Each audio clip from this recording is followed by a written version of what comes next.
tandoori trout cooked in the Kamado Joe, and a Bombay beef fat potato salad. Indian food at its best, at home. Get on this recipe, you're gonna love it.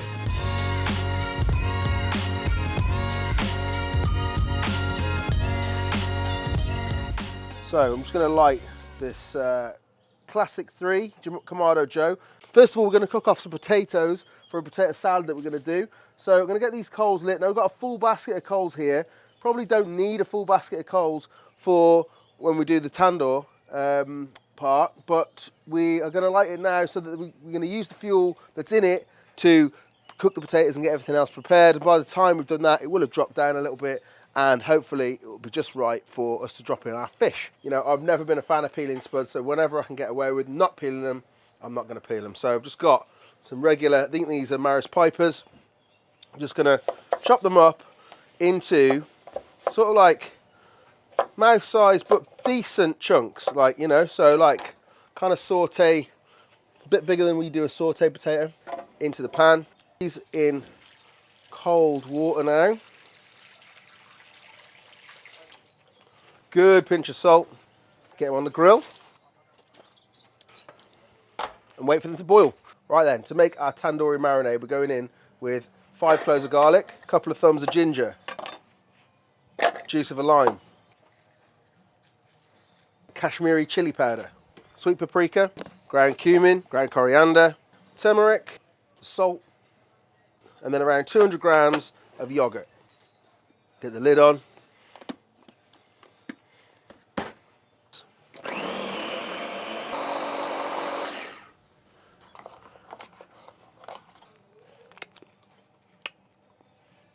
Mate, it's good. So to be totally honest with you, this was going to be a sea bass recipe, okay? Ordered a sea bass yesterday because the sea bass, you know, like around about a kilo is going to fit perfectly in the hole and the top of the old Kamado there. So I asked my fishmonger to deliver that. We're at the restaurant here, so, you know, we're lucky enough to have delivery, so I'm not complaining, but he didn't have any bass, so he delivered 5 bream instead, which obviously I can't use because a bream is the wrong shape. So good old Morrison's come through. They didn't have a bass, but they did have a trout. And I think actually a trout is probably going to be even better than a bass, just because it's kind of like really, really oily fish as well. You know, we're going to use the meter to monitor this cook right the way through so that we can cook it perfectly. So we'd still get away with cooking a bass. And that was the point really of using the meter, because with the bass, you've really got to catch it like within a couple of degrees. Otherwise it's going to be overcooked, right? We've got a bit more grace with a trout, but we're still going to use the meter because, you know, part of its head is going to be black, you'll see by the time we finish. All right, we're going to go head down first because obviously these shoulders here on it are the thickest part of the meat. That's going to need to be nearest the fire, right? So we want to make sure that this is cooked perfectly all the way through. So monitoring with the meter just seems like the perfect thing to do, really. So I'm going to get this gutted and then I'll be back. Put in a blue board now just to keep my board protected. I'm going to slap the fish down. Just literally going to, across the scales here, going to do lots of little lacerations all the way down the fish. All those beautiful incisions are going to allow us to get, firstly, some salt in. So I'm going to put plenty of salt inside the fish, inside the cavity. And this is a big mistake that people make when they marinate stuff. They don't put the salt onto the meat, the protein, the fish, whatever it is that they're cooking first. So it doesn't always necessarily get the chance to season the meat fully. Okay, so that salt is in. Okay, so we've got the spiky end here, and we've got this kind of hook end here, which normally, you know, if you were doing tandoori chicken or something, you go through the chicken that way. But because we've got to skewer this fish through the mouth and out the tail, and I want the head to be down, we're going to switch it round. We're going to end up with this bit at the bottom. But what I want to do first, before I put the fish on, is I'm going to whack on a couple of these onions, right? Because what they're going to do is just going to protect the kind of, let me just, there we go. They're going to protect the fish, the head, from that ferocious coal at the bottom. I'm going to go in there, and then I'm going to push that spike. Now I'm feeling for the spine. I can actually feel the spine of the fish against the bar, and it looks like it's getting fatter. Look, as I push that all the way down, and if you just go slowly, you can feel. Oops, it's come through the other side, so that's not what we wanted. You can feel along. You see, I knew that would happen because I felt it. If you got your hand on top of it, the fish, you can feel it. Now I can feel it's right in the tail there. So a little bit of persuasion. There we go, and it's just come right out the tail. And that fish is fully threaded onto our spike. All the way up and down, pushing it into all of those incisions that you've made. Get plenty of marinade on there. It's going to sit in that marinade for a little while we get the rest of this dish together. Just completely get that whole trout coated. All right, spuds are now parboiled. Happy days. We're just going to slice a red onion and fry that off, and that's just going to become a little bit of a garnish for our salad. The onions go into the pan. A little bit of veg oil. I'm just going to give that a little fry. Trying to get your onions to sweat down.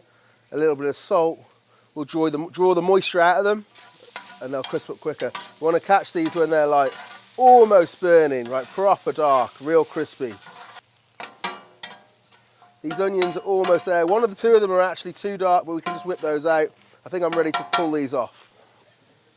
There's one or two little overdone bits, but that's actually fine. Most of them are really, really gold. I'd rather they were a little bit over than a little bit under, because they are for texture.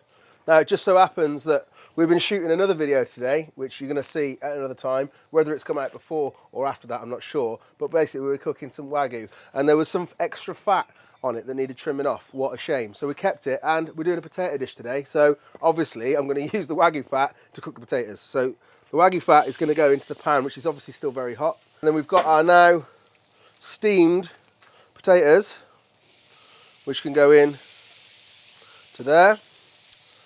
I'm going to get the whole thing back on the grill to fry off, colour up. Beautiful. In they go. And keep an eye on those. Some cumin seeds for a little extra flavour. And some salt, again, going to help to draw out that flavour. Now, like with roast potatoes, I'm going to say that once I'm happy that this is kind of every surface of, well, every piece of potato has a bit of surface touching that pan, I'm going to put the lid down. I'm going to forget about it for a minute, because if I keep playing with this too much, I'm going to end up knocking those potatoes around and they're going to fall apart. They were, they were fairly well cooked through in the water. So I just want to crisp up the edges now. So I think, make sure that fat, see there's bits of fat there spread evenly. And the beautiful thing about this is, when we come to serve it, by the time we come to toss this in the marinade, those little bits of crispy fat will be fully rendered down. It'll be like a little treat. You won't even know if you're eating a bit of potato or a bit of beef fat. It'll be disgustingly tasty, trust me. Right, lid down. Oh, it's really starting to render down now. And leaving them without moving them is a great idea. But now it's time to give them a stir. Give them a good stir round.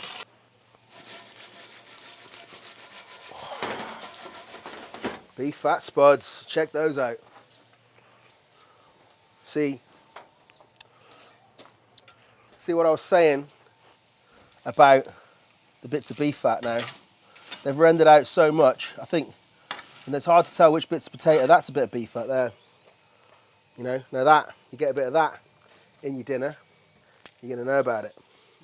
Right, so crispy, beautiful potatoes into this bowl. And allow that to just cool for a minute. While they cool down a little, I'm just going to serve this salad warm and get our fish cooked.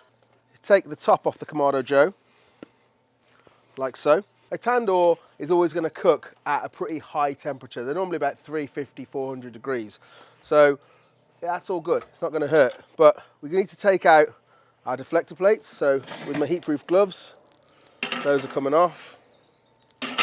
And now we haven't got a huge amount of fuel left. We've been running this pretty hot But what was a full basket is now half. Happy days. And then I'm going to put the lid down and grab the fish, which is marinating for a while. Got our spuds resting.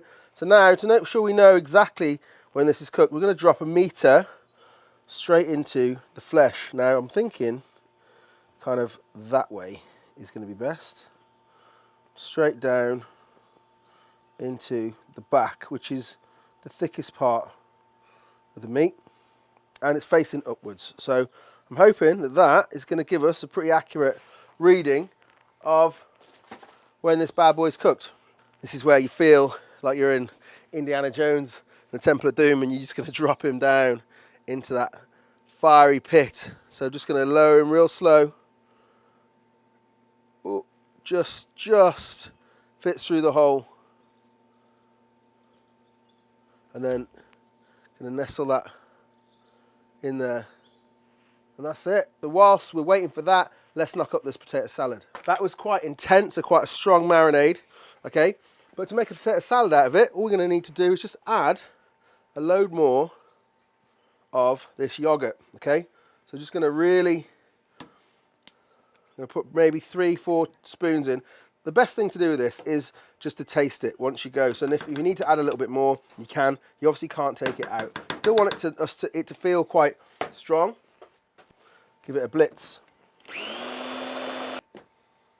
So look at that.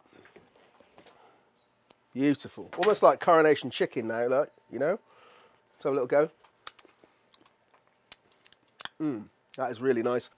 I'm going to take some of this marinade, and while the potatoes are still warm and crispy, I'm just going to drizzle this yogurty goodness all over them. You can hear them moving around in the bowl. Nice. That is beautiful. Really, really great sound. And then we're just going to take a plate, pour them out all over the plate, just into a big bundle, big pile. This is a nice easy salad to knock up at home. So we're going to go chopped coriander over the top. Then we've got our crispy onions. That is a salad and a half. A few more pieces of coriander just on the top to look pretty. Look at that side. You've got the pretty side now. And then just the final little finish for that is these nigella seeds just around the outside, or black onion seeds. You got Bombay potato salad. Badass, mate, badass. Here we go, guys. Mita says she's ready. Oh yeah. Look at that beauty. Absolute beautiful trout. Tandoori style in a Kamado. Happy days indeed. Quickly pull the skewer out. Just going to hit this with some more beautiful coriander. There we go, we've got it. A tandoori trout with beef fat Bombay potato salad.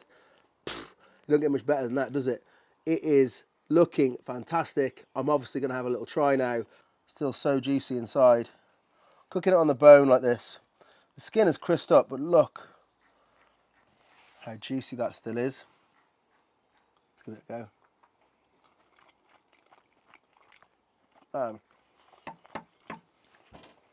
That tandoori marinade is bangers, trust me. You need to fucking get right on that because it is unreal. And like oily fish, which has extra flavour, can take on those spices. I'm so glad that the sea bass didn't turn up because trust me, that rainbow trout is unreal. And it's far, far, far more sustainable than eating Scottish salmon, right? These are farmed in lakes. They don't damage the sea. They're not covered in parasites. They're not, yeah, don't get me started on Scottish salmon. But anyway, point is, this trout is really sustainable fish to eat. It's full of goodness, it's delicious, can take on those flavours. And trust me, this salad is going to change your life. It is so good. Make sure you get the crispy onions. Because they are one of the best bits as well. That's it, man. That's me done. If you like what you've seen today, you know what to do. Like, subscribe, make a comment, tell your friends. Come and see me here at Embers. Come and have some tasty food. Have a pint. Happy days. See you next time.